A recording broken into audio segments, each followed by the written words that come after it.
If I see back my life, I was mad, like, there is a one words in Hindi they say diwanapan, pagalpan. Huh?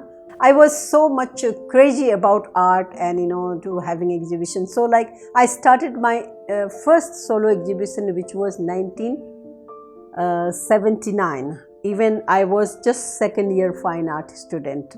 So when the summer vacation 2 months in India, then I came here, and then I was so excited. And Bangdilji was a Kulpati in that time, a Chancellor. My first solo exhibition was opened by late Lansing Bangdil, a great artist of Nepal. And that I remember that I went, of course, like to meet B.P. Koirala.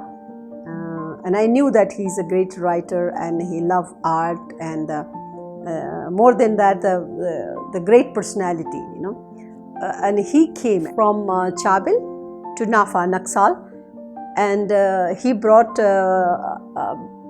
Balgan Samma.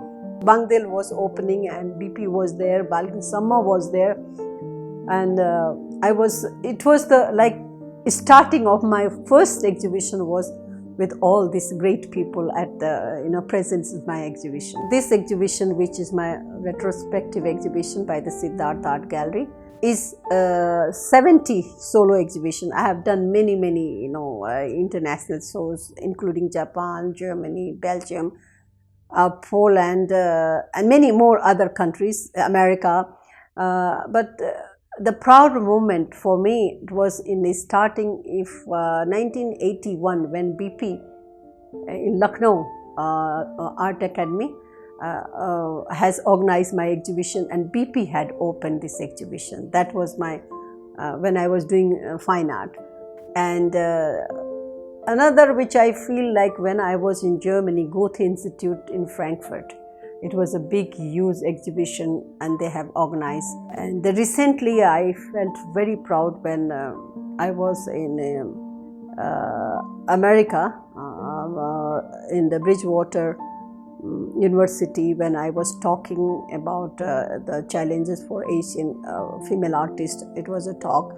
At the same time, I had a medicine school in America, which was the first time I gave 800 students, like to talk about my journey of my art. And when I see in front of me so many youngsters and to giving this talk program, that was a really proud moment for me. As a person, I have known her for a long time.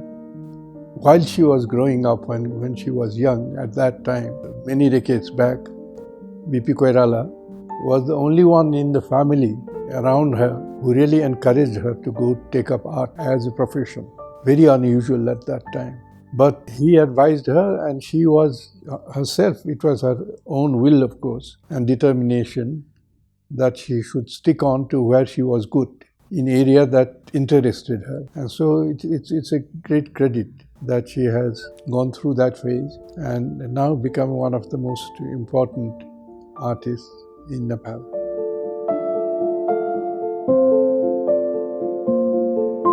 Ever since I met her, I have always found her growing and experimenting with her art forms, coming up with new innovative ideas.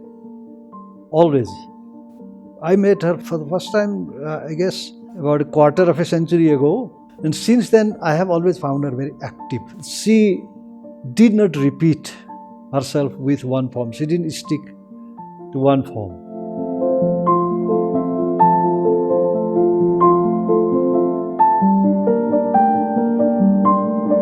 Ragini is a very good friend of mine, but more than that, she is a great contemporary Nepali artist of international stature.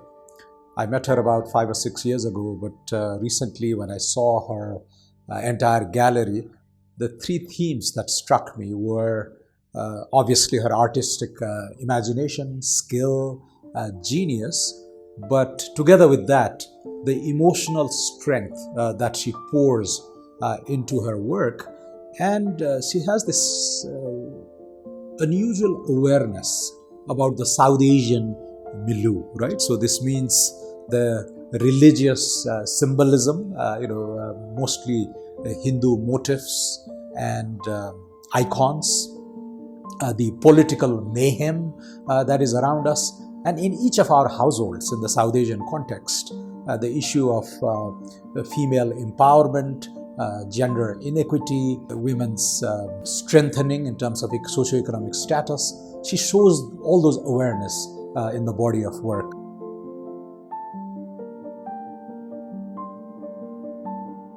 Ragini is a senior-most Nepali artist, and it is very important for people to see the whole range of her work from the time she was a student in Lucknow till the present day. I think she has over 400-500 works, and to showcase it all at the Nepal Art Council will give the public the true perspective of who Ragini really is. So Siddhartha Art Gallery or the Siddhartha Art Foundation takes pride in selecting the artists that they want to exhibit. And Ragini and I have not only been friends, but I would say I'm a follower of her work.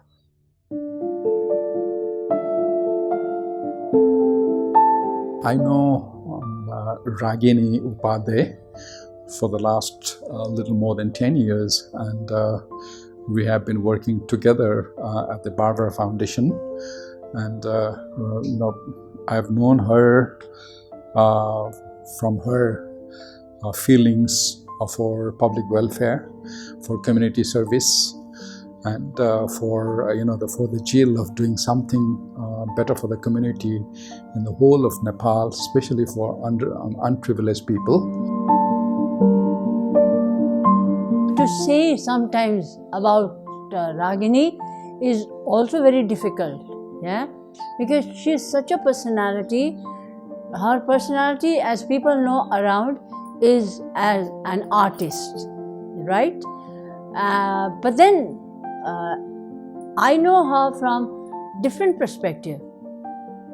She is not only an artist, she is a very, very good social activist, right? Whenever there is problem of children, girls and women, she is always in the forefront. Maybe it's international or national, but nationally she has done a lot for me. I do not know about others, but for Mighty Nepal, she has done a lot. When I see her paintings, I feel like I understand it, what her feelings are trying to say. So she is a brilliant artist. She has come to Mighty Nepal with 15 artists, and then she made them all paint, and then she left that, and each artist wrote the price of the art they did, and then they said whatever money is collected can be used by Mighty Nepal. I think this kind of action, none other artist or none other people in Nepal have sometimes thought about it, that we have to contribute for the cause of women and children. So this is how I know Ragini. She is not an artist only, she is a social activist also. Ragini's art has inspired me and so many others because of the imaginative inspiration she provokes, along with her fearless critique of the powers that be.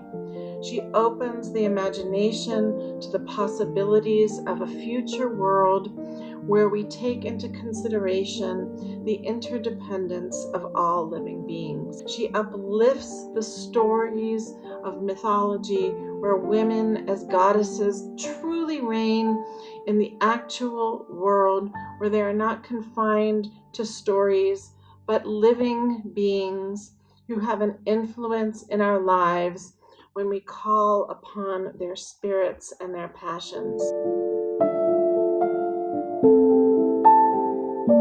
I met Ragini for the first time several years ago when she held her solo exhibition, Love in the Air, in Karachi. Her warmth, friendliness and pleasant personality immediately connected us. I thoroughly enjoyed the exhibition, and then I went on to see her paintings on the website.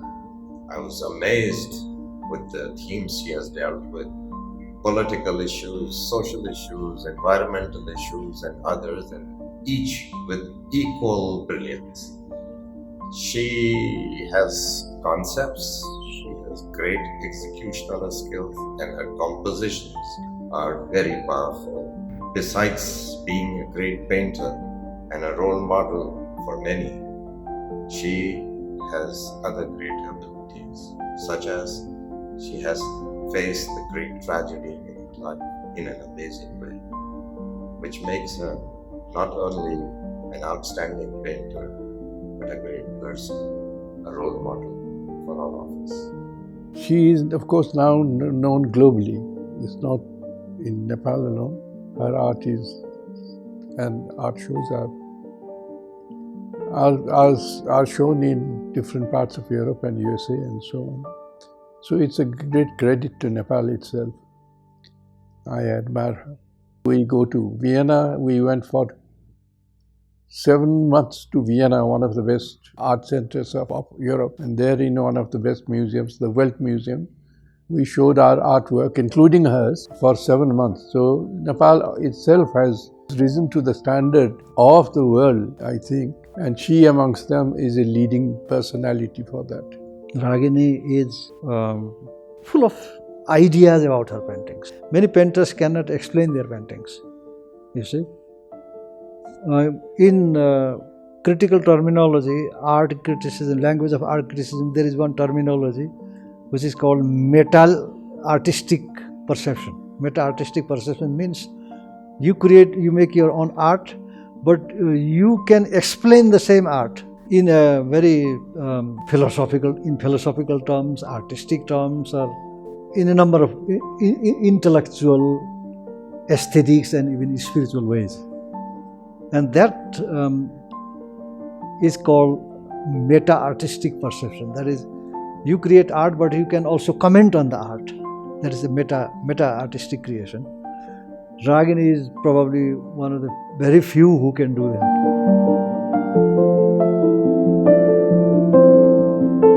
She's such a fantastic artist, and if you look at some of her paintings, they really reflect the dynamics of the society and the world. And especially, I've been very impressed with the paintings that she did during the COVID period, and they really reflect the whole process of the COVID dynamics. And finally, as a person, I think she's such a warm-hearted, fantastic person to be together, and she always has a zeal to do some good service for the society. Strong female themes, the religious themes, this awareness about the world, and to largely portray the message of love, peace, compassion. I think they all stand out. Beyond art, she is also quite active in Nepal's public life. We happened to serve in the same government when I was Vice Chair of Planning Commission, and she was the Chancellor of the Nepal Fine Art Academy. And even now, outside government, we are both on the board of the Barbara Foundation. So it's a very well-rounded, complete artist's life, and we're really proud to count Ragini as our own in Nepal.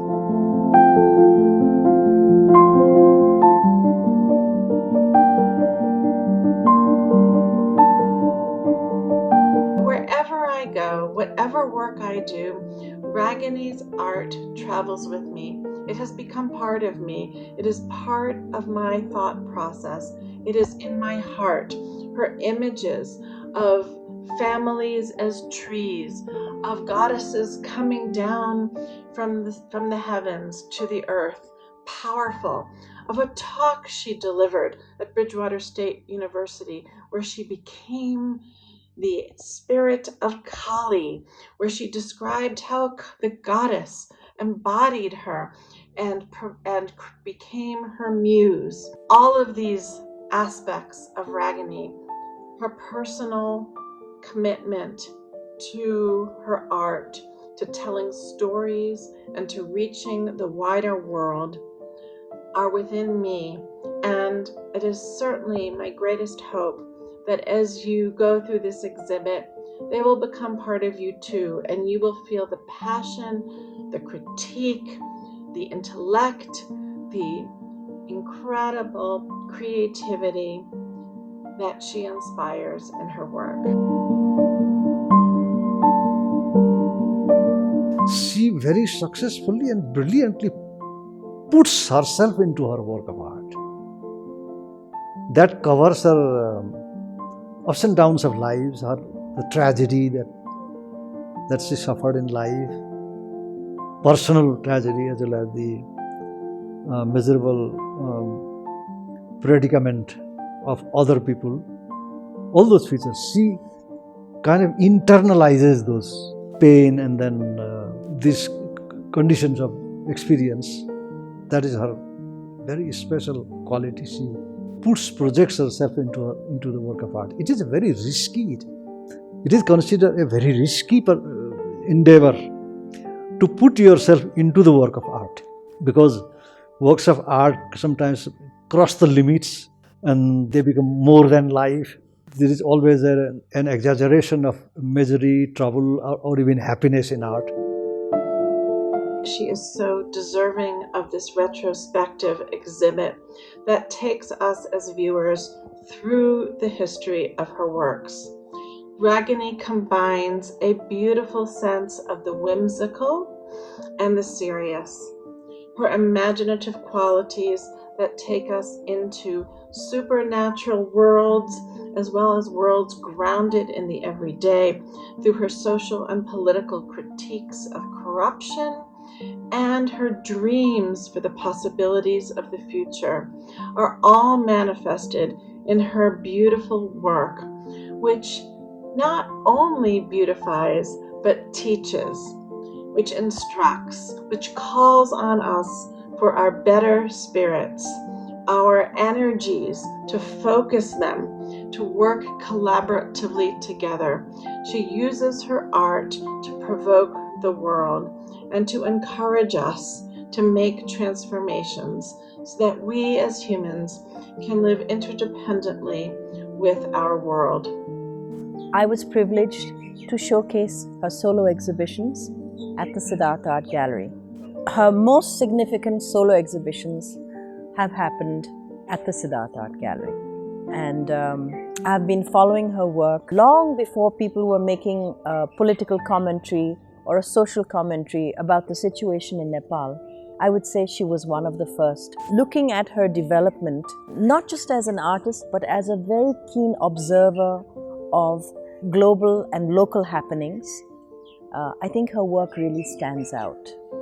She's a commentator on climate change, commentator on what happened in Afghanistan with the bombing of the Bamiyan Buddha, with the World Trade Center, with the Royal Massacre, and also about the sad state of corruption in Nepal. So I think she's one of the most prolific artists, because if you go to her studio, you can see volumes of her work. You know, she's not sitting idle. Every day she's creating, every day she's thinking. She's taking in what's happening locally and internationally, and that is being transmuted into her works.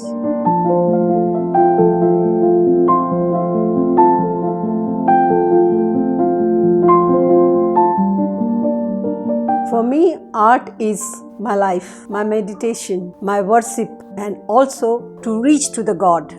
Because it is, for me, it's like one of the most pleasure which give me is art when I do the painting. Because when I do the painting, I'm not there. The Ragini is not there.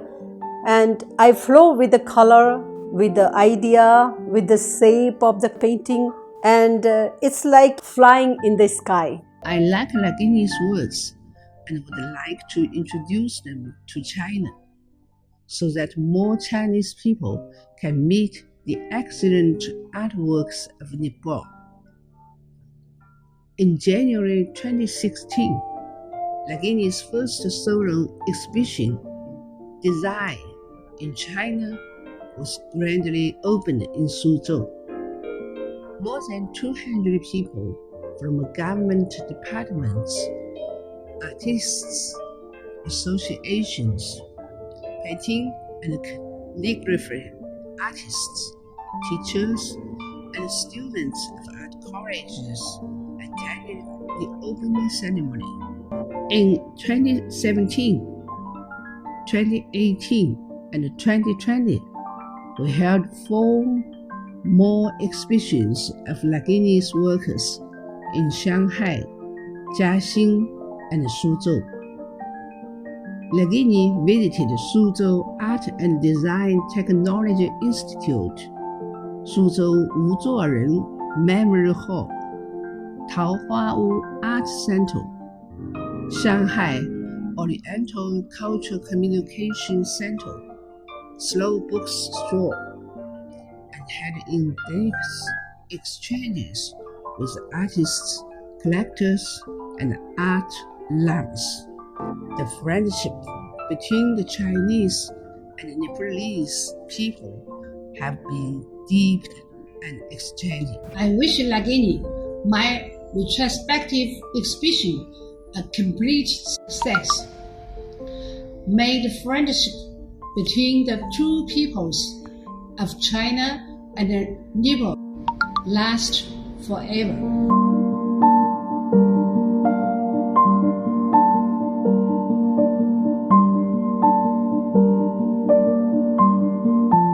Ragini ji, I would only say that you carry on as you are carrying on now, and we will be very happy for that. All the best, Ragini. We all know that you are the best artist, best human being of this. You do not care small or big. You are equal to everybody. Thank you. This is because you are an artist. Thank you, Ragini.